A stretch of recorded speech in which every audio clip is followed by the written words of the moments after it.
నేను చెప్పాలనుకున్న వాక్యం ఏంటంటే, పాపం చేయకుండా ఉండాలంటే ఏం చేయాలి? నేను చెప్పాలనుకున్న విషయం ఏంటంటే, అది బేసిక్గా నేను చెప్పాలనుకున్న మాట అయితే కాదు. ఇది నేను చెప్పాలనుకున్న మాట అయితే కాదు. ఇది సడన్గా మధ్యాహ్నం టక వచ్చిన ఆలోచన టక పెన్ను పేపర్ తీసుకొని మధ్యాహ్నం రాసుకున్నాను నేను. అర్థమవుతుందా? దేవుడి మీకు ఇచ్చినటువంటి సందేశం ఇది మీకు వస్తుందో ఎవరికి వస్తుందో నాకైతే తెలియదు. కరెక్ట్గా ఇది నీకే నేనైతే చెప్పలేను. కానీ అది ఎవరికి వస్తుందో మనకు తెలియదు. నేను చెప్పాలనుకున్న సందేశం ఏంటంటే, పాపం చేయకుండా ఉండాలంటే ఏం చేయాలి? మనకున్నటువంటి ప్రాబ్లం ఏంటంటే, మనం నిత్యం ప్రార్థనలో కూడా దేవుడికి ప్రార్థన చేసేటప్పుడు ఒకే ప్రార్థన చేస్తుంటాం. ఏమని ప్రార్థన చేస్తూ ఉంటామంటే, ప్రవ్వా నేను పాపం చేయకుండా నన్ను కాపాడండి, మీకు వ్యతిరేకంగా పాపంలో పడకుండా నన్ను కాపాడండి, నన్ను రక్షించండి, పాపం చేయకూడదు నేను అనే ప్రార్థన ప్రతి ప్రార్థనలో ప్రతిరోజు మనం చేస్తూ ఉంటాం. దేవుడిని అడుగుతూనే ఉంటాం. నేను బూతులు మాట్లాడకూడదు, పాపం చేయకూడదు ప్రభువా, నాకు సాయం చేయండి అని మనం అడుగుతూనే ఉంటాం. అయితే దేవుడు ఏమనుకుంటున్నాడు ఈ విషయంలో అని అంటే, దేవుడు చూపించే విషయం ఏంటంటే, దేవుడు ఇంకొక తట్టుకు వేలు ఎత్తి చూపిస్తున్నాడు. ఎట్లా చూపిస్తున్నాడు అంటే, బైబిల్ని చూపిస్తున్నాడు. దేవుడు బైబిల్ గ్రంథంలో నేనేం రాయించానో చూడండి అంటున్నాడు. దేవుడు పాపం చేయకుండా ఉండాలనంటే, నువ్వు పాపం చేయకుండా ఉండాలంటే నేను బైబిల్ గ్రంథంలో కొన్ని విషయాలు రాయించినాను, వాటిని తీసి చూడండి అని అంటున్నాడు. దేవుడు ఏం రాయించాడు బైబిల్ గ్రంథంలో అని అంటే, 7 విషయాలు రాయించాడు. 7 పాయింట్లు బైబిల్ గ్రంథంలో మనం పాపం చేయకుండా దేవుడు 7 విషయాలు రాయించాడు. ఆ 7 విషయాలలో మనం ఎక్కడ తప్పిపోతున్నామో ఆలోచన చేసుకోవాలి. ఈ 7 పనులు మనం కానీ చేసినాము అని అంటే మనం పాపం చేయము. ఈ 7 పనులు మనం చేయలేదు అని అంటే మనం పాపం చేసినట్టే. ఒకవేళ 5 పనులు చేసి మిగిలినటువంటి 3 పనులు చేయకుండా వదిలేసినా కూడా మనం పాపం చేస్తాం. అర్థమవుతుందా? ఈ 7 పనులు మనం చేస్తే పాపము నుంచి మనం తప్పించుకుంటాం. పాపం అనేది ఎలాంటిదంటే, ఒక పాస్టర్ గారు అన్నాడు, ఒక సింహం లాంటిదంట, ఒక పెద్ద ఎనుగుడ్డు లాంటిదంట, ఒక పెద్ద దయ్యం లాంటిదంట, ఒక క్రూర జంతువు లాంటిదంట.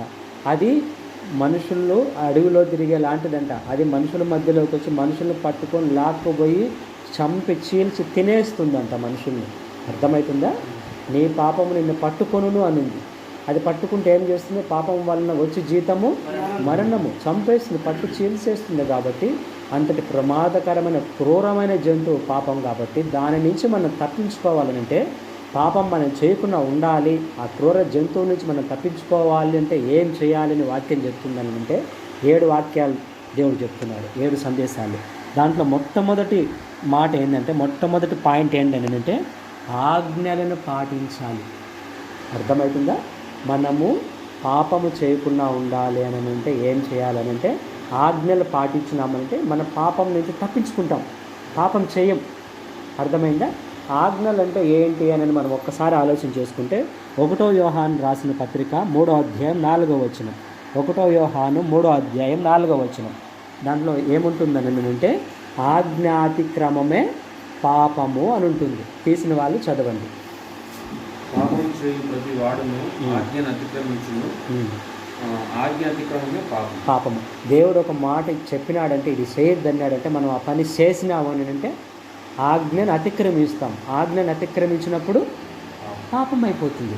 సరే, ఇప్పుడు ఆదాం అవ్వను తీసుకున్నాము. ఇద్దరే ఆదాం చేసినాడు. 3 రోజుల తర్వాత ఆయన ఎముక నుంచి వాళ్ళ భార్యను హవ్వను చేసినాడు, పెట్టినాడు. 2 మనుషులు ఎవ్వరూ లేరు. ఆ 2 మనుషులకి ఒకే ఒక ఆజ్ఞ, అన్ని చెట్లు పండ్లు తినండి, ఈ చెట్టు పండు మాత్రం తినొద్దు, అంతే. అదొక్కటే ఆజ్ఞ, ఇంకే ఆజ్ఞ ఇవ్వాలి, తినొద్దు అని అన్నాడు. కానీ ఏం చేసినారు వాళ్ళు? అది పెరుక్కొని తిని దేవుడిచ్చిన ఆజ్ఞ, నోటి మాట, దేవుడు ఏదైతే చెప్పినాడో దాన్ని తిరగమన్నారు. కాబట్టి అది దినమున మీరు నిశ్చయముగా చనిపోతారు. ఆ లెక్కన వాళ్ళు చనిపోయినారు. కొన్నాళ్ళకి ఆత్మీయంగా అదే రోజు చనిపోయినారు, శారీరకంగా కొన్నాళ్ళకి చనిపోయినారు. అదే ఆత్మీయ మరణం, అదే శారీరక మరణం వాళ్ళ పిల్లల మనకు తీసుకొని వస్తున్నారు. అంతకుముందు దేవుడు ఆదామును చేసినప్పుడు తిరిగి కొన్ని రోజులకు చనిపోవాలని ఉద్దేశించే ఆ బొమ్మను తయారు చేయలే. యుగాలు దేవుడితో పాటు బ్రతకాలనుకొని చేసినాడు దేవుడు. ఆయన ఉద్దేశంలో చావే లేదు. ఆజ్ఞ అతిక్రమించినప్పుడే పాపం వలన వచ్చే జీతం మరణము. అర్థమైందా? సరే, ఆదాము వాళ్ళకి చెట్టు పండు తినొద్దన్నాడు, అది ఆజ్ఞ వాళ్ళకి. మన ఆజ్ఞలు ఏంటి? దేవుడు మనకిచ్చిన ఆజ్ఞలు 10 ఆజ్ఞలు. 10 ఆజ్ఞలు ఏమున్నాయి? విగ్రహారాధన మీరు చేయకూడదు, విగ్రహారాధన చేయకూడదు, నేను తప్ప ఇంకొక దేవుణ్ణి మీరు పూజించకూడదు. అర్థమవుతుందా? యెహోవా దేవుణ్ణి నామాన్ని వ్యర్థంగా ఉచ్చరించకూడదు. విశ్రాంతి దినాన్ని ఆదివారం మందిరానికి వెళ్ళాలి, పరిశుద్ధంగా ఆచరించాలా. అర్థమవుతుందా? దొంగతనం చేయకూడదు, వ్యభిచారం చేయకూడదు, నరహత్య చేయకూడదు, అబద్ధ సాక్ష్యం పలకకూడదు, పొరుగువానిది పొరకపుల్లో కూడా ఆశించకూడదు. ఇవన్నీ ఆజ్ఞలు ఉన్నాయి. ఇవన్నీ మనం అనుసరిస్తున్నాం. అర్థమవుతున్నాయా? మనం అనుసరిస్తున్నాం.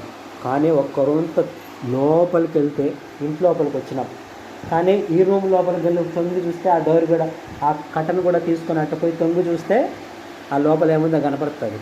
వాక్యం ఏం చెప్తుంది? వ్యభిచారం చేయకూడదు అని వాక్యం చెప్తుంది. కానీ యేసుప్రభు ఏం చెప్తున్నాడు? ఒక స్త్రీని వ్యభిచారపు చూపుతో చూస్తే నీ హృదయంలో మీరు వ్యభిచరించినారు అంటే అర్థం ఏంటి? మనం ఎవరినన్నా చూస్తే మనం వ్యభిచరిస్తున్నాం. అర్థమవుతుందా?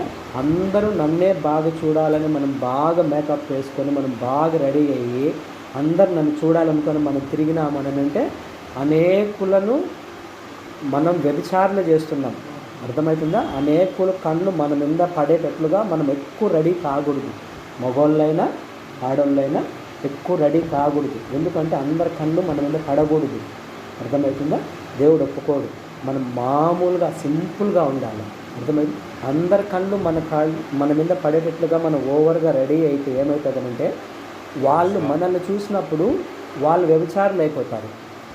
అర్థమవుతుందా? మనతో మానసికంగా వ్యభిచారులు అయిపోతారు. అప్పుడే వ్యభిచారం చేయొద్దన్న ఆజ్ఞను మనము మీరినాము. అర్థమవుతుందా? పొరుగువాని వస్తువునేది ఆశించకూడదు అని ఉంది.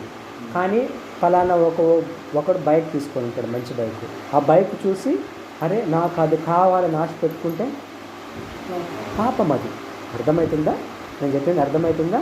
ఇప్పుడు కొంతమంది మంచి డ్రెస్ వేసుకున్నా, బాగా సూటు బూట్ వేసుకున్నా, బంగారం అంతా పెట్టుకున్నా, కొంతమందికి చూస్తే కళ్ళు ఓర్చుకోలేదు. అర్థమవుతుందా? అలాగనుంటే పాపం. అర్థమవుతుందా? అది చాలా పాపం. విగ్రహారాధన చేయకూడదు. మనమైతే విగ్రహారాధన చేయము, టెంకాయ గుట్టం ఏమీ చేయము. కానీ దేవుని కన్నా ఎక్కువగా ఇంకా దేన్నన్నా ప్రేమించినా, ఇంకెవరినన్నా ప్రేమించినా అది విగ్రహారాధన వాక్యం చెప్తుంది. హెజికేయంలోను, అక్కడక్కడ మలాకీలోను, అక్కడక్కడ ఇర్మియా గ్రంథం, యెషయా గ్రంథాలు అంతలా కీర్తనలు అంతలక్కల ఉంది బైబిల్లో. పత్రికలు, పౌలు రాసిన పత్రికలో కూడా విగ్రహారాధన అంటే విగ్రహానికి నమస్కరించి పూలు టెంకాయ కొట్టడం ఒకటే కాదు. దేవుని కన్నా ఎక్కువగా ఎవరిని ప్రేమించినా, ఏది ప్రేమించినా విగ్రహారాధన. అప్పుడు ఏమైంది? ఆ మొదటి ఆజ్ఞ పాటించడం లేదు. లోతుకెళ్ళి చూస్తే 10 ఆజ్ఞలు మనం సరిగా పాటించడం లేదు. అర్థమవుతుందా? నీ దేవుడిని యెహోవా నామాన్ని వ్యర్థంగా ఉచ్చరించకూడదు.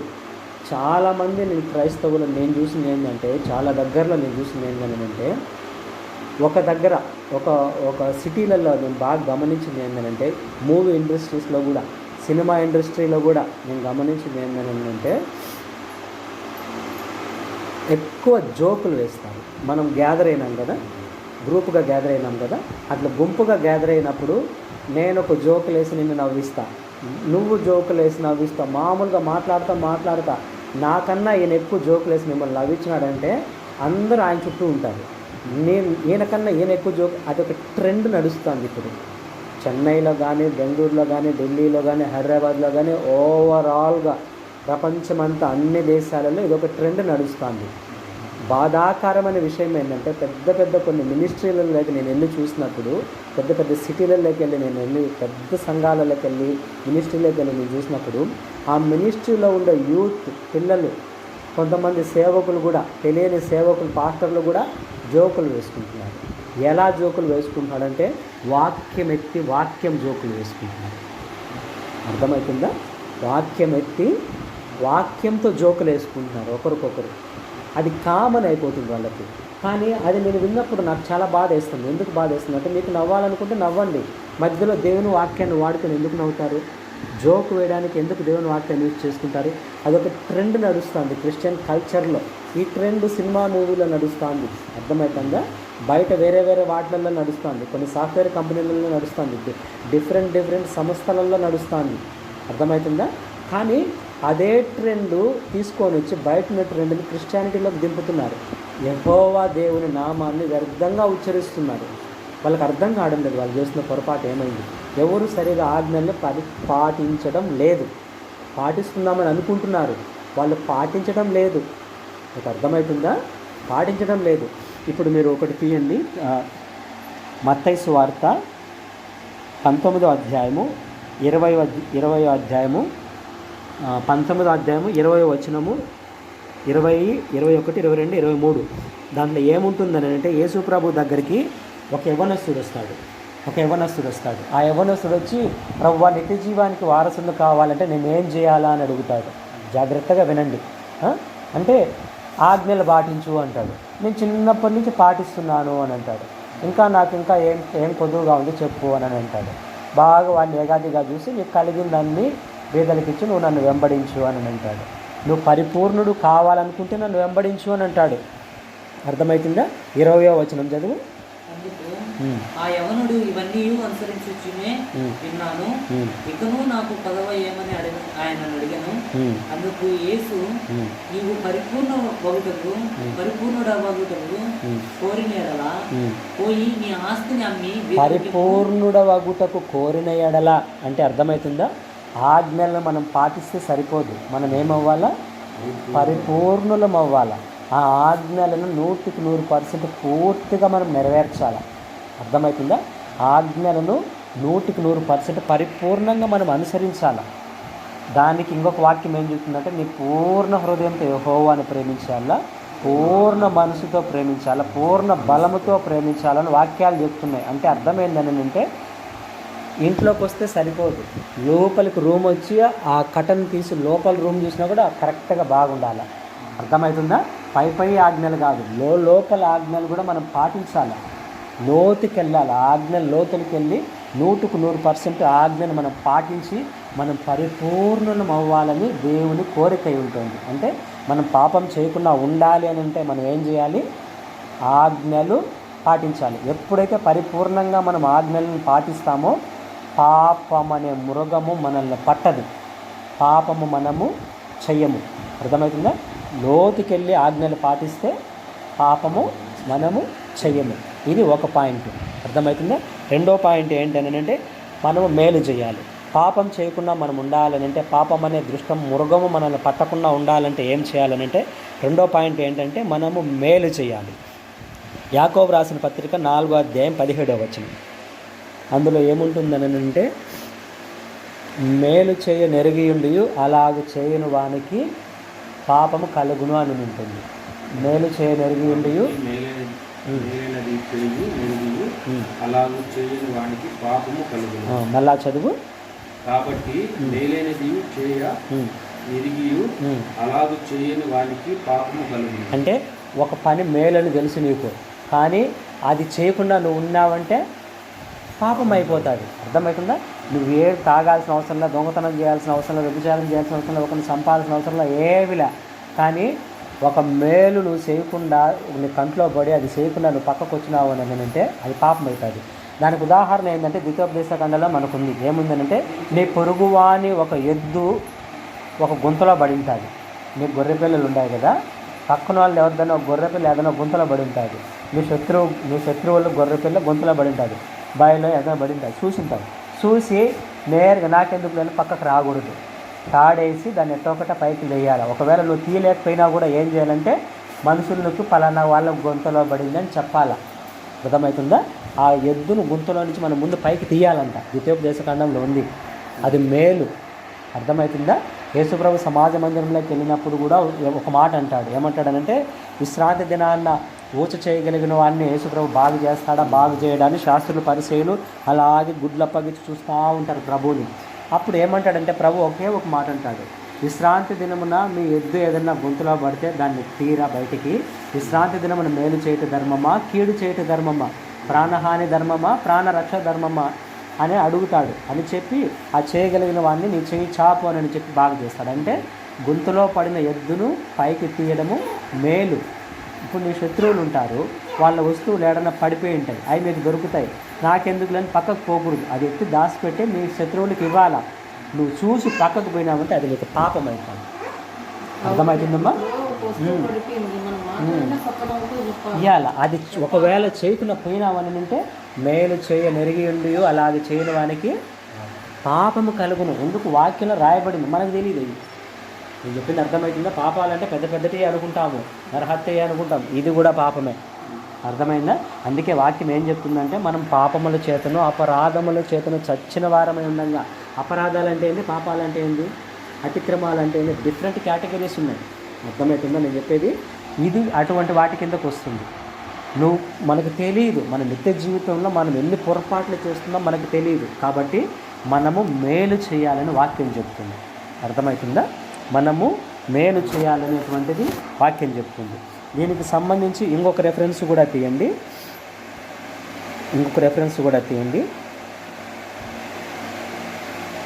ఒకవేళ నువ్వు మేలు చేయకుండా అలాగనే ఉన్నావు అని అంటే కీర్తనల గ్రంథం 36వ అధ్యాయం 3వ వచనం. కీర్తనల గ్రంథం 36వ అధ్యాయం 3వ వచనం. దాంట్లో ఏముందంటే, నువ్వు మేలు చేయకుండా, నువ్వు అసలు నీ కళ్ళకు మేలు కనపడుతుంది, అయినా నువ్వు మేలు చేయకుండా గమ్మునేగానే నువ్వు ఉన్నావు అని అంటే ఏమవుతుందనంటే పాపం వచ్చేసి ఉంటానంట మీ దగ్గరికి. తీసిన వాళ్ళు చదవండి. వాని నోటి మాటలు పాపమునకును కపటమునకును ఆస్పాదములు, బుద్ధి కలిగి ప్రవర్తింపను మేలు చేయను వాడు మానివేసి ఉన్నాడు. మేలు చేయడానికి వాడు మానేసి ఉన్నాడంట. ఎందుకంటే అంత పై వచనంలో ఏముంది, వాడు పాపం పలుకుతాడంట. పాపంలో ఉన్నప్పుడు ఏం జరుగుతుందని అంటే మేలు చేయలేదు. ఎప్పుడైతే నువ్వు మేలు చేయడం ఆఫ్ చేస్తావు, ఆటోమేటిక్గా పాపం వచ్చేస్తుంది నీకు. అర్థమవుతుందా? ఇంకొక వచనం చదువు. గలతీ రాసిన పత్రిక 6వ అధ్యాయం 9వ వచనం. గలతీ రాసిన పత్రిక 6వ అధ్యాయం 9వ వచనం. దాంట్లో ఏముంటుందంటే, మీరు విసుగాక మేలు చేయాలా. మీరు నడుస్తూ పోతూ ఉంటారు, ఎవరో ఒక మనిషి పడిపోతారు బైక్లోనే ఏదన్నా, మీకు కళ్ళు ఎదుగుతుంటారు, అదరపోయి ఎత్తాలా, నాకెందుకులే అని చెప్పి పక్కకు పోకూడదు. పక్కకు పోతే మనకు పాపం అయిపోతుంది. అర్థమవుతుందా? సాధ్యమైనంత వరకు పోయి మనం ఎత్తాలా, మనం చేయగలిగిన పని మనం సాయం చేయాలి. చదవండి అది. కాబట్టి మనకు సమయము దొరికిన కొలది అందరి ఎడలను, విశేషముగా విశ్వాస గృహమునకు చేరిన వారి ఎడలను మేలు చేయడం.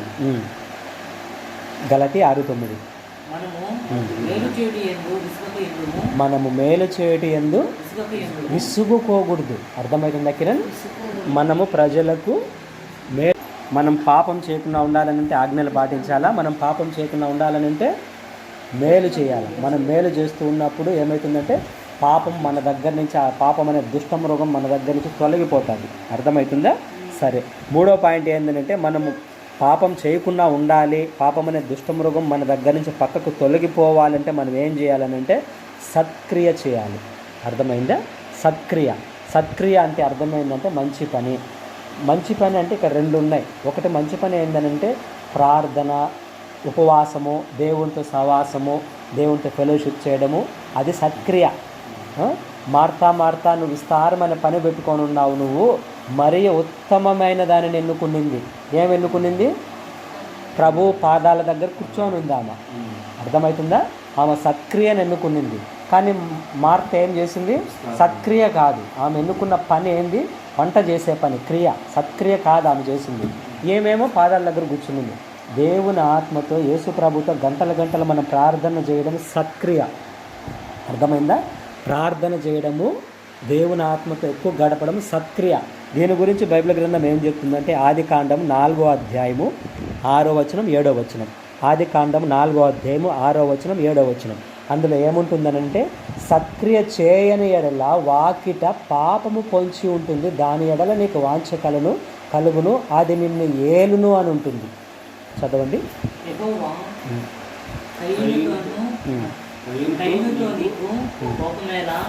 ముఖము చిన్నబుచ్చుకొని ఉన్నావేమి, నీవు సత్క్రియ చేసిన ఎడల తలనెత్తుకొనవా, సత్క్రియ చేయని ఎడల వాకిట పాపము పొంచి ఉండెను. సత్క్రియ చేయకుంటే నీ వాకిట్లో పాపం ఉంటుంది. నీ ఎడల దానికి వాంఛ కలుగును, నీవు దానిని ఏలుదు. అంటే సత్క్రియ అంటే ఏంది? ప్రార్థన చేయాలి. అర్థమైందా? 2 పాయింట్లు ఉంటాయి. సత్క్రియ అంటే 2 రకాలు ఉంటాయి. రూపాయికి ఒక బిల్ల ఒక సైడు, ఇంకొక సైడు. ఒక సైడ్ ఏంటంటే నువ్వు ఎక్కువ ప్రార్థన చేసుకున్నావంటే నువ్వు పాపం చేయవు. దేవుడితో ఎక్కువ ఫెలోషిప్ చేసినావంటే నువ్వు పాపం చేయవు. అర్థమైందా? వరుసగా 3 రోజులు నువ్వు ప్రార్థన చేసుకోకుండా అంటే ఏమవుతుందమ్మా? పాపం చేస్తారు. అర్థమవుతుందా? మనం పాపం చేయకుండా ఉండాలనంటే ప్రార్థన మనల్ని కాపాడుతుంది. మనం ప్రార్థన చేసుకోవాలి, వాక్యం చదువుకోవాలా. మరియలాగా మనం దేవుని పాదాల సన్నిధిలో గంటలు మనం గడిపినప్పుడు అది సత్క్రియ. ఆ సత్క్రియ మనల్ని కాపాడుతుంది. ఆ ప్రార్థన శక్తి మనల్ని కాపాడుతుంది. ఇంకొక సైడ్ సత్క్రియ ఏంటి అని అంటే మంచి పనులు. ఏంటి?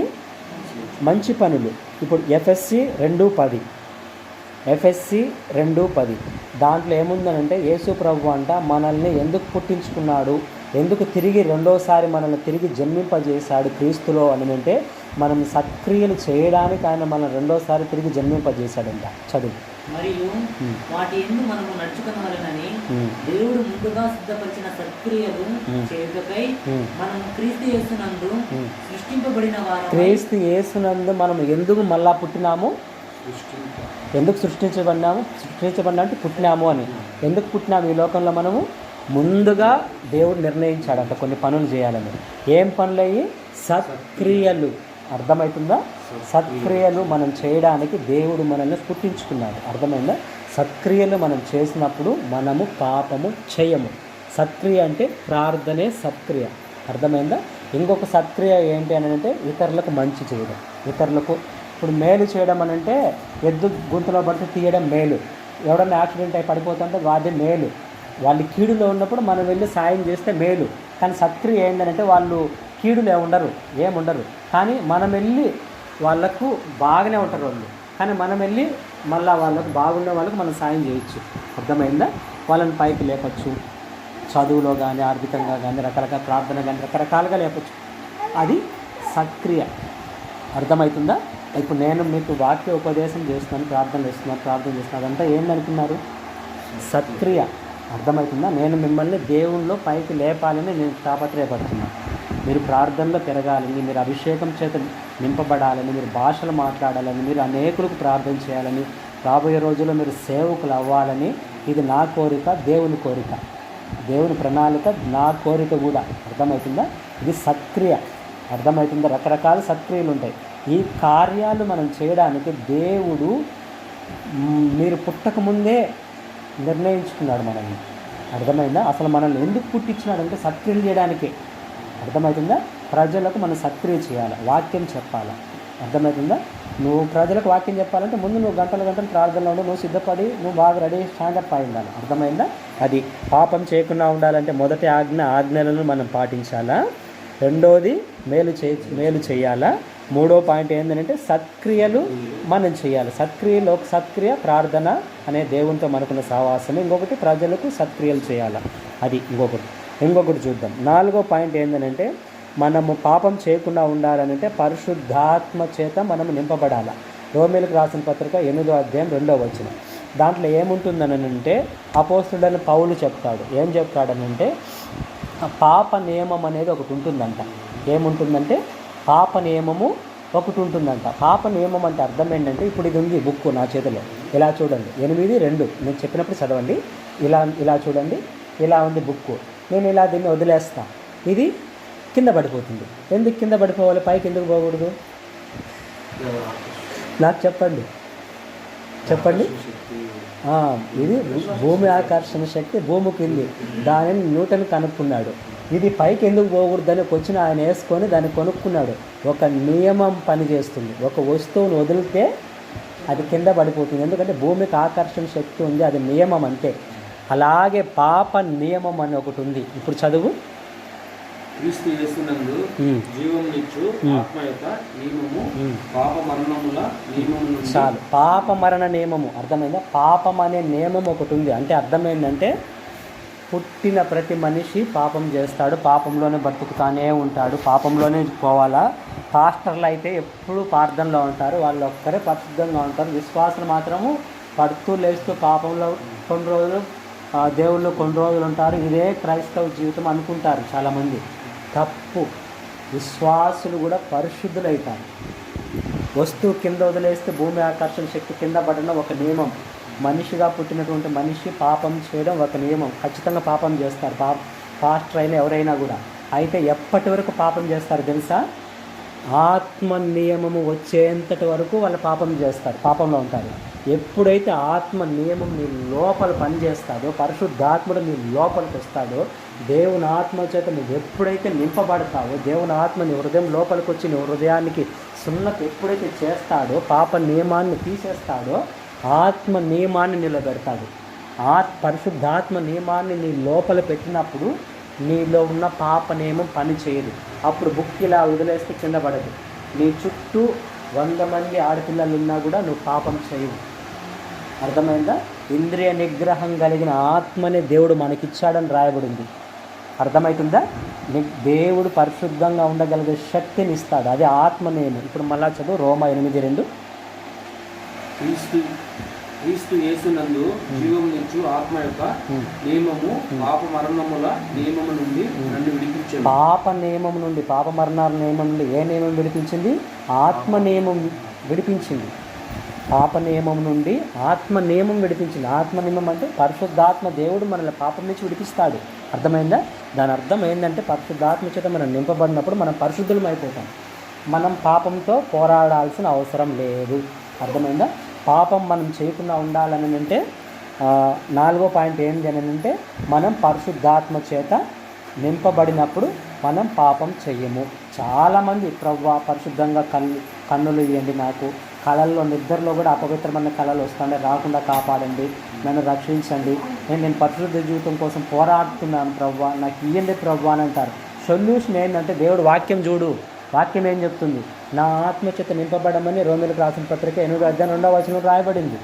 ఆత్మ నియమము నీ లోపల పనిచేసినప్పుడు పాప నియమము కొట్టేయబడుతుంది. ఆత్మచేతను మనం నింపబడాలని దేవుడు వాక్యం మనకి చూపిస్తున్నాడు. అప్పుడు మనం ఏం చేయాలంటే ప్రభువా నీ ఆత్మచేత నన్ను నింపు. అప్పుడు మనం పాపం చేయము. తర్వాత ఎప్పుడైతే దేవుని ఆత్మ నీ లోపలికి వస్తుందో నువ్వు పాపం చేయవు. పాపంతో నువ్వు పోరాడుతున్నటువంటి పోరాటం నుంచి దేవుడు విడిపించేస్తాడు. నియమం అంటే ఇది వదిలేస్తే కింద పడిపోవడం నియమం, అది కిందే పడాలి. మనిషి అన్నాక పాపంలో పుట్టినవాడు పాపమే చేయాలి. కానీ పరిశుద్ధాత్మ నీలోకి వచ్చినాక ఈ బుక్క కింద పడదు. అర్థమవుతుందా? నువ్వు పాపం చేయవు. అది వాక్యం చెప్తుంది. ఆత్మ నియమం అంటే పాప నియమం ఇంకా పని చేయదు. నువ్వు పరిశుద్ధుడివే. ఇంకా ఎంతమంది నీ చుట్టూ పాపం ప్రేరేపించే వాళ్ళు ఉన్నా నువ్వు పరిశుద్ధంగానే జీవిస్తావు. ఇప్పుడు ఏమనింది? మా మొగుడు 3 రోజుల నుంచి నన్ను సైతాన్ని పీడిస్తున్నాడు, నన్ను తిడుతున్నాడు. ఎంత పీడించింది కాక ఏమో నోరు తెరవదు. దేవుని అభిషేకం ఏమో లోపలికి వచ్చి దేవుడు పని చేసినప్పుడు తెరవదు. సమాధానం, నెమ్మది, శక్తి ఏమో హృదయంలో పోస్తాడు దేవుడు. అర్థమవుతుందా? ఇది 4వ పాయింట్.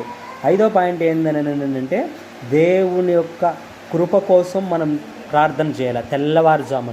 తెల్లవారుజామున దేవుని కృప కోసము మనము ప్రార్థన చేయాలి. పాపం చేయకుండా ఉండాలంటే ఏం చేయాలి అనే ప్రశ్నకు 5వ పాయింట్ దేవుడిచ్చే మాట ఏంటంటే తెల్లవారుజామునే మనం లేచి మోకరించి 2 చేతులు పైకెత్తి, ఒకవేళ మోకరించలేకుండా ఉండేవాళ్ళు 2 చేతులు పైకెత్తి ప్రభువా నీ కృప చేత నన్ను నింపు, నీ కృపా అభిషేకం చేత నన్ను నింపు, నీ కృపా వార్త చేత నన్ను నింపు, నీ కృపా వాక్యం చేత నన్ను నింపు, నీ కృప చేత ఈరోజు నన్ను నింపు, ఈరోజంతా నేను పాపం చేయకూడదనే ప్రార్థన చేయాలా. నువ్వు అభిషేకం పొందుకోనున్నా కూడా, నీకు వరాలున్నా కూడా, దెయ్యాలను ఎగొట్టే వరం ఉన్నా, దేవునితో రోజు మాట్లాడుతూ ఉన్నా కూడా నువ్వేం చేయాలంటే ప్రతిరోజు తెల్లవారుజామున లేచి చేతులు పైకెత్తి ప్రభువా కృపచేత నన్ను నింపు, పాపంలో పడకుండా నన్ను కాపాడమని ప్రతిరోజు తెల్లవారుజామున ప్రార్థన చేయాలి. ప్రతిరోజు నువ్వు ప్రార్థన చేసినప్పుడు ప్రతిరోజు ఒక కొత్త కృప దేవుడిస్తాడు. ఈరోజు ఇచ్చిన కృపను రేపు ఉండదు, రేపు ఇచ్చిన కృప మొన్నాడు ఉండదు, ఈరోజు ఇచ్చిన ఆశీర్వాదం రేపు ఉండదు. డిఫరెంట్ కృపలు, డిఫరెంట్ ఆశీర్వాదాలు ఉంటాయి. ఆ రోజు అంతా పాపంలో పడకుండా ఆ కృప నిన్ను కాపాడుతుంది, ఆ కృపాభిషేకం కాపాడుతుంది, ఆ కృపా వార్త నిన్ను కాపాడుతుంది. మళ్ళీ రేపు ఇంకొక అభిషేకం ప్రార్థన చేయాలి పొద్దున్నే, ఆ రోజంతా ఆ కృప కాపాడుతుంది. అర్థమైందా? తెల్లవారుజాము నువ్వు ప్రార్థన చేస్తే పాపం నువ్వు చేయవు, పాపం అనే దుష్టమృగం నిన్ను పట్టదు. ఇప్పుడు లేఖనం తీసి చదువు. కీర్తనల గ్రంథం 143వ అధ్యాయము 8వ వచనం. కీర్తనల గ్రంథము 143వ అధ్యాయము 8వ వచనం. నీ యందు నేను నమ్మిక ఉంచున్నాను, ఉదయమున నీ కృపావార్తను నాకు వినిపించుము. ఉదయమున నీ కృపావార్తను నాకు వినిపించుము. ఉదయాన్నే నీ వైపు నా మనసు నేను ఎత్తుకొనిచున్నాను. చాలు. అంటే మనం తెల్లవారుజామున మన హృదయం, మన మనసు, మన చేతులు అన్నీ మనం పైకెత్తి మనం దేవుని ఏమడగాలంటే నీ కృపావార్త చేత నన్ను నింపు ప్రభువా అనేటువంటి ప్రార్థన మనం చేయాలి. కీర్తనల గ్రంథం 90వ అధ్యాయం 14వ వచనం. కీర్తనల గ్రంథం 90వ అధ్యాయం 14వ వచనం. అందులో కూడా తెల్లవారుజామున మనము ప్రార్థన చేయాలి. తెల్లవారుజామున ప్రార్థన చేస్తే ఆ రోజంతా మనం ఉత్సాహంగా ఉంటామంట. చదువు ఉదయమున నీ కృపతో మమ్మల్ని తృప్తిపరచుము. ఉదయమున నీ కృపతో నన్ను తృప్తిపరచుము.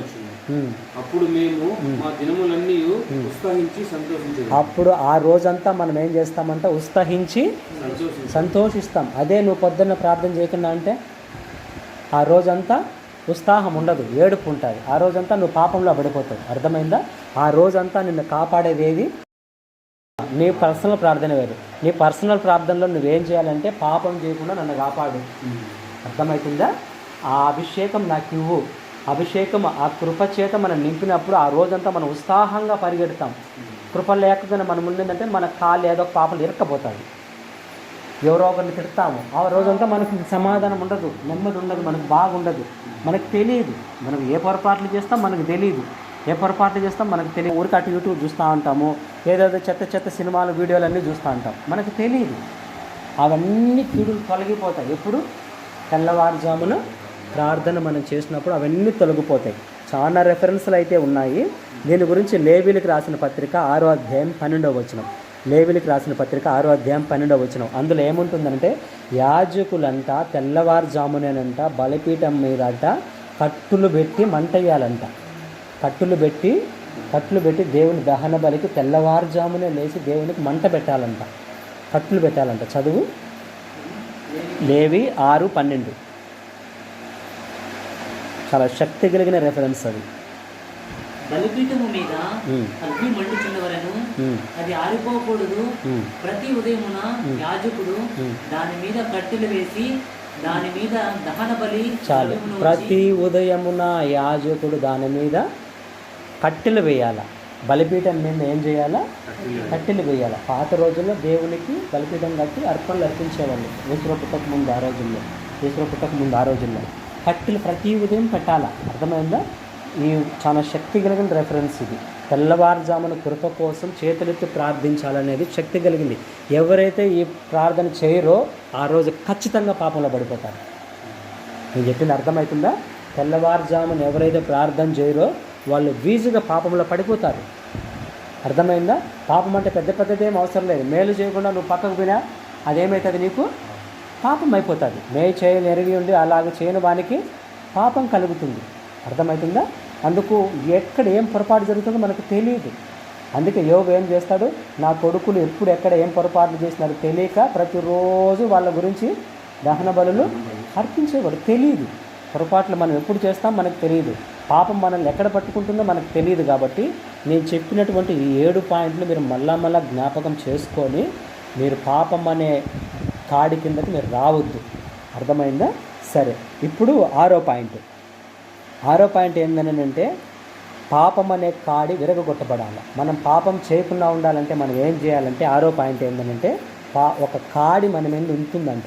ఆ కాడిని మనం విరగొట్టుకోవాలంట. అర్థమైందా? అప్పుడు మనము పాపం చేయము. అర్థమైందా? ఒక కాడి ఎప్పుడైతే ఇరిగిపోతుందో తర్వాత మనం పాపం చేయము. మన మీద ఉన్న కాడి ఏంది అని అంటే విలాప వాక్యాలు 1వ అధ్యాయం 14వ వచనం. విలాప వాక్యాల గ్రంథము 1వ అధ్యాయం 14వ వచనం. అందులో ఏముంటుందంటే మనం చేసిన పాపాలంట మనకు దేవుడు మెడలో చుట్టేసి, మనం చేసిన పొరపాట్లను మెడలో చుట్టేసి ఒక కాడి మాను, ఒక బరువు, ఒక పెద్ద దూలం లాంటిది మన భుజాల మీద మోపింటాడంట. కాడి మన భుజం మీద. తీసిన వాళ్ళు చదవండి. 1వ అధ్యాయము 14వ వచనం. కాడి కట్టినట్లుగా తానే నా అపరాధములను నాకు కట్టి ఉన్నాడు. కాడి కట్టినట్లుగా నా అపరాధాలను నాకు కట్టి ఉన్నాడు. అవి పైన వేయబడినవై నా మెడ మీదకి ఎక్కెను. బలమును ఆయన బలహీనతగా చేసి ఉన్నాడు. నా బలము బలహీనత అయిపోయింది. నన్ను పాపాలనంతా మన మీద కాడిలాగా ఉన్నాయంట. అర్థమైందా? ఇప్పుడు పాపం ఒకటే కాదు మన మీద కాడిలాగా ఉండేది, శాపం కూడా కాడై ఉంటుంది. అర్థమైందా? శాపం ఒకటే కాదు, కొంతమందికి కాడి దయ్యాలు కూడా కాడై ఉంటుంది. భుజం మీద దయ్యం కూడా కాడై ఉంటుంది. ఒక కాడిలాగా పాపము, శాపము, దయ్యము ఉన్నప్పుడు ఆ కాడి విరగొట్టబడాలి. ఆ కాడి ఉన్నంత వరకు ఎంత మనం పోరాడినా కూడా మనం పాపంలో పడుతూనే ఉంటాం, లేస్తూనే ఉంటాం. కారణం ఏంది అని అంటే పరిశుద్ధ జీవితం జీవించలేము. కారణం ఏంది? ఎక్కడ ప్రాబ్లం ఉందంటే మన మీద కాడి ఉంది.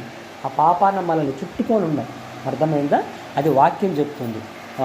దయ్యాల గురించి ఒక 18 ఏళ్ళ నుంచి గూనె కలిగిన ఆమె యేసు ప్రభు సమాజ మందిరంలో ఉన్నప్పుడు వస్తుంది. ప్రభు ఏం చేస్తాడు, ఆమెను ఆ దయ్యం నుంచి విడిపించి ఆ గూనె దయ్యాన్ని వెంటనే బాగు చేసి చక్కగా నిలబడుకుంటాడు. 18 ఏళ్ళ నుంచి ఉన్న దయ్యము ఆ కాడి విరిగిపోతుంది. అర్థమవుతుందా? పాపపు కాడి విరిగిపోయినప్పుడు దయ్యం పోతుంది. పాపపు కాడి విరిగిపోయినప్పుడు శాపం పోతుంది. పాపపు కాడి విరిగిపోయినప్పుడు పాపము తొలగిపోతుంది. సమస్త కీడులు కూడా తొలగిపోతాయి. తెలియదు ఎవరి మీద ఏ కాడు ఉందో మనకు తెలియదు. అర్థమైందా? పితరులు చేసిన పాపాలు కాడులు కూడా ఉంటాయి. అందుకు జాగ్రత్తగా పితరుల పాపాలను కూడా కొట్టేయండి ప్రభు అని మనం కొట్టేసుకోవాలా. ఈ కాడికి పాపానికి సంబంధం ఏంటంటే, మన కాడి మన మీద ఉన్నప్పుడు కొన్ని రోజులు దేవుళ్ళు ఉంటూ కొన్ని రోజులు పడిపోతూ ఉంటాం. చాలా కారణాలు ఉంటాయి. అందుకు ఆ కాడిని విరగొట్టండి అనేటువంటి ప్రార్థన మనం చెయ్యాల. ఇది హోషేయ గ్రంథం 11:4. హోషేయ గ్రంథము 11:4. దేవుడంట మన కాడిని విరగొడతాడంట. హోషేయ గ్రంథం 11:4. మనుషులను తోడుకొని పోనట్లుగా స్నేహబంధములతో నేను వారిని బంధించి ఆకర్షించుకుని, ఒకడు పశువుల మీదికి కాడిని తీసినట్లు నేను వారి కాడిని తీసి వారి ఎదుట భోజనం పెట్టి తిని, ఒక పశువుల మీద ఉండే కాడి తీసి పక్కన పెట్టినట్టు నేను మీ మీద ఉండే కాడిని తీసి పక్కన పెట్టి మీ ఎదుట నేను భోజనం పెడతాను, కాడి నేను తీసేస్తాను అంటున్నాడు. గలతీయులు రాసిన పత్రిక 5వ అధ్యాయం 1వ వచనం. గలతీయులు రాసిన పత్రిక 5వ అధ్యాయం 1వ వచనం. దాంట్లో ఏముంటుందని అంటే, నేను మీకు కాడి నుంచి విడిపించిన, తిరిగి దాస్యం అనే పాపపు కాడి కిందకి మీరు వెళ్ళొద్దనుంది. చదవండి తీసిన వాళ్ళు. 1 గలతీ 5వ అధ్యాయం 1వ వచనం. ఈ స్వాతంత్ర్యము అనుగ్రహించి క్రీస్తు మనలను స్వతంత్రులుగా చేసి ఉన్నాడు. కాబట్టి మీరు స్థిరముగా నిలిచి మరలా దాస్యమును కాడి క్రింద చిక్కుకొనకుడి. మరలా దాస్యమనే కాడి క్రిందకు చిక్కుకొనకుడి. పాపం అనే కాడి కిందకు మళ్ళా మీరు చిక్కుకోవద్దు. దేవుడు మనల్ని స్వతంత్రుని చేశాడని వాక్యం చెప్తుంది. అర్థమైందా? దేవుడు మనల్ని విడిపించాడు. యేసుప్రభు సిలువ అనే కాడిని మోసాడు, సిలువ మానును మోసాడు. ఎందుకు మోసాడు? మన పాపపు కాడిని విరగొట్టడానికి సిలువను మోసాడు ఆయన. అర్థమైందా? మత్తయి రాసిన మత్తయి గ్రంథము 11వ అధ్యాయం 29-30. మత్తయి 11:29-30. అక్కడ ఏముంటుందంటే, యేసుప్రభు నేను సాత్వికుడను దీనమనస్సు కలిగిన వాడును, మీరు నా యొద్దకు వచ్చి నేర్చుకోండి, నా కాడిని మీరు మీ మీద మీరు మోయండి అని అంటాడు. చదువు. నేను సాత్వికుడను దీన మనసు గలవాడను గనుక మీ మీద నా కాడి ఎత్తుకొని నా యొద్ద నేర్చుకోండి, నా ప్రాణములకు విశ్రాంతి దొరుకుతుంది. మళ్ళా చదువు. నేను సాత్వికుడను దీన మనసు గలవాడను గనుక మీ మీద నా కాడి ఎత్తుకొని. మన మీద ఉన్న పాప భారము, పాపపు కాడి విరిగిపోయిన తర్వాత యేసు ప్రభు యొక్క కాడిని మనం మొయ్యాల, యేసు సిలువను మనం మొయ్యాల. అది ఎలాంటిదంట?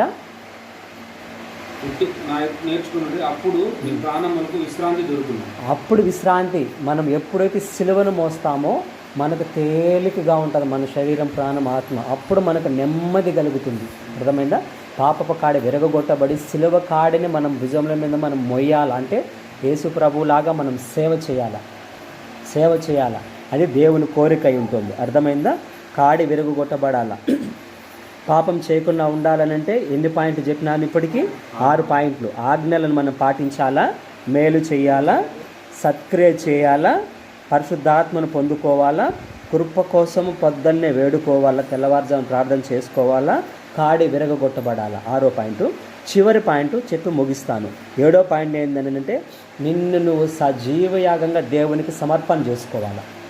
నిన్ను నువ్వు సజీవయాగంగా దేవునికి సమర్పణ చేసుకోవాలి. నిన్ను నువ్వు ఏమేమి సమర్పణ చేసుకోవాలంటే, ముఖ్యంగా 2 సమర్పణ చేసుకోవాలి.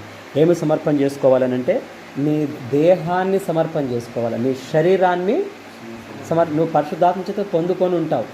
అర్థమైందా? నీ భుజం పైన దేవుని పాపపు కాడి విరిగిపోయి ఉంటుంది, దేవుని కాడి నీ పైన ఉంటుంది. సత్క్రియలు చేస్తూ ఉంటావు, మేలు చేస్తూ ఉంటావు, ఆజ్ఞలు పూర్ణంగా 100% చేస్తూనే ఉంటావు.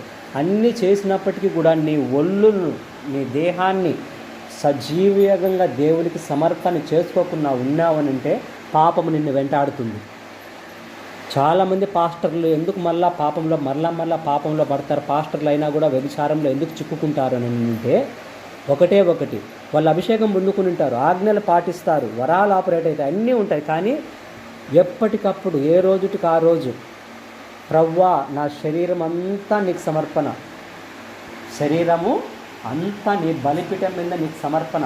దేవునికి గొర్రెపిల్లను సమర్పణ చేసేవాళ్ళు. గొర్రెపిల్లను మచ్చలేని గొర్రెపిల్ల, ఏడాది గొర్రెపిల్ల, కుంటిది గుడ్డిది కాదు. ఆ గొర్రెపిల్లను బలిపీఠం మీద పెట్టి దేవునికి బలిగా అర్పించి కాల్చేవాళ్ళు. దేవుడు స్వచ్ఛమైనటువంటి ఆ హోమ బలిని ఆగ్రానించేవాడు, తీసుకొని సంతోషపడేవాడు. అర్థమైందా? అలాగన గొర్రెపిల్లలాగా మన దేహాన్ని మనము దేవుని బలిపీఠం మీద సమర్పించాలి. ఏం నీ ప్రాణము నీ ఆత్మ కాదు. ఏ రోజుకు ఆ రోజు వాళ్ళు ఒళ్ళును బలిపీఠం మీద సమర్పణ చేసుకోవాలి. ఎప్పుడైతే వాళ్ళు ఒళ్ళును బలిపీఠం మీద ఒక గొర్రె పిల్లలాగా సజీవంగా దేవునికి సమర్పణ చేసుకుంటారో ఇంపైన వాసన వాళ్ళ లోపల నుంచి పైకి దేవుని దగ్గరికి పోయినప్పుడు ఆ గొర్రెపిల్ల అర్పించబడిన గొర్రెపిల్ల పరిశుద్ధమైపోయి ఉంటుంది. అర్థమైందా? అది పరిశుద్ధమై కాలిపోయిన తర్వాత దాని బూడిద పరిశుద్ధమై ఉంటుంది.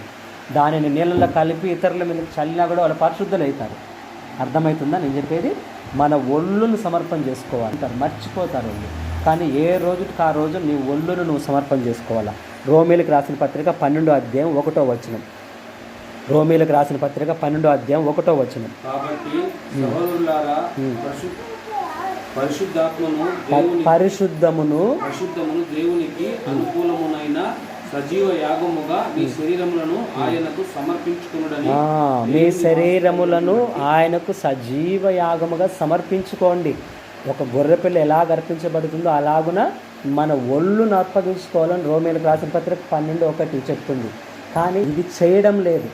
కాబట్టి మనం పాపం చేయకుండా ఉండాలనంటే మనం ఇది ఎప్పుడైతే చేస్తామో మన ఒళ్ళును ఏ రోజుకి ఆ రోజు సమర్పణ చేసుకుంటామో మనం పాపం నుంచి తప్పించబడతాం. ఇంకొకటి ఏంది అని అంటే ఏం సమర్పించుకోవాలని అంటే యేసుప్రభుకు నీ జీవితాన్ని సమర్పణ చేసుకుంటావు. అయితే నీ శరీరాన్ని సమర్పణ చేసుకుంటావు దేవుడికి. ఇంకా నీ ఫ్యూచర్ ఉంది కదా, నీ ఫ్యూచర్ను కూడా దేవుడికి సమర్పణ చేయాలి. ఇంకా మిగిలిన నీ జీవితాన్ని కూడా దేవునికి సమర్పణ చేయాలి. మత్తయి 19:24, మత్తయి 19:24, 23-24 చూడు, 23-24. అందులో ఏముంటుందంటే మనం చదువుకున్నాం కదా, ఆజ్ఞలు పాటించే యవ్వనుడు వస్తే ఏమంటాడు? ఆజ్ఞలు ఏం కొదువు ఉంది నాకు అని అంటే నీకు కలిగిన దమ్ము, నువ్వు పరిపూర్ణుడు అవ్వాలంటే కలిగిన దమ్ము అని అంటే ఆయన మిగిలిన ఆస్తి కలిగిన వాడు కనుక ఆయన సనుక్కుంటూ వెళ్ళిపోతాడు. అప్పుడు ప్రభు ఏమంటాడు? ధనవంతులు పరలోకంలో చేరడము చాలా కష్టము, సూది బెజ్జంలో సూది బొరకలో ఒంటె దూరడం ఈజీ ఏమో కానీ ధనవంతులు పరలోకంలో చేరడంటాడు. ఆ లెక్కన ఆ యవ్వనస్తుడు పరలోకంకి వెళ్తాడా? వెళ్ళడు. యేసు ప్రభు చెప్పిన మాట ప్రకారం సూది ఒంటి బొరకలో దూరడం ఈజీ, కానీ ధనవంతులు దూరలేరు పరలోకంలో అన్నాడు. వాడు 10 ఆజ్ఞలు చిన్నప్పటి నుంచి పాటించి వాడు పరలోకంకి పోతాడా? పోలేదు. బాగా వాక్యాన్ని గమనిస్తే వాడు పోలేడు అక్కడ. అర్థమైందా? మనం పరిపూర్ణులు అవ్వాలి. వాడు పోవాలంటే ఏం చేయాలని అంటే వాడి ఫ్యూచర్ దేవునికి సమర్పణ చేసుకోవాలి. అదే ఇప్పుడు చదువు 24వ అధ్యాయం చదువు. ఇదిగాక ధనవంతుడు పరలోక రాజ్యములో ప్రవేశించుట కంటే సూది బెజ్జములో ఒంటె దూరుట సులభమని మీతో చెప్పుచున్నాను. అంటే అర్థం ఏంటంటే ఆయన ఫ్యూచర్ని ఆయన సమర్పణ చేసుకోవాలా. ఆ యవ్వనస్తుడు ఫ్యూచర్ని సమర్పణ చేసుకోవాలా. అర్థమైందా? నీ ఫ్యూచర్ని నువ్వు దేవునికి సమర్పణ చేసుకోవాలా. దేవునికి మనం ఏమి సమర్పణ చేయాలంటే నేను రెండు విషయాలు ఎత్తి చెప్తున్నా. నీ ఒళ్ళుని ఏ రోజుకి ఆ రోజు నీ ఒళ్ళును బలిపీఠం మీద సమర్పణ చేసుకోవాలి. ఒకటి, ఇంకా నీ ఫ్యూచర్ని సమర్పణ చేసుకోవాలి. ఇది ఎప్పుడైతే చేస్తావో నువ్వు పాపము చేయవు. పాపం అనే దుష్టమృగం నుంచి నువ్వు తప్పింపబడతావు. చివరిగా చెప్పి ముగిస్తాను. మనం పాపం చేయకుండా ఉండాలంటే ఆజ్ఞలను మనం పాటించాలా, మేలు చేస్తూ మనం ఉండాలా, సత్క్రియలు మనం చేయాలా, పరిశుద్ధాత్మ చేత మనం నింపబడాలా, కృప యొక్క అభిషేకం కొరకు కృప కొరకు తెల్లవారుజామున ప్రార్థన చేయాలా, కాడి విరగొట్టబడాలా, పాపపు కాడి శాపపు కాడి దయ్యముల కాడి విరగొట్టబడాలా, సమర్పణ చేసుకోవాలి సజీవంగా. ఏం సమర్పణ చేసుకోవాలా? నీ ఒళ్ళును, నీ దేహాన్ని, నీ ఒంటిని అంతా శరీరాన్ని ఏ రోజుకి ఆ రోజు సమర్పణ చేసుకోవాలా, నీ ఫ్యూచర్ని సమర్పణ చేసుకోవాలా. ఈ 7 పాయింట్లు ఎవరైతే ఫాలో అవుతారో వాళ్ళు పాపము నుంచి తప్పించుకుంటారు. పాపం చేయకుండా ఉండాలంటే 7 పాయింట్లు చేస్తే ఈజీగా పాపం నుంచి తప్పించుకుంటారు. అర్థమైందా? నేను చెప్పింది అర్థమైందా? ఇది దేవుడు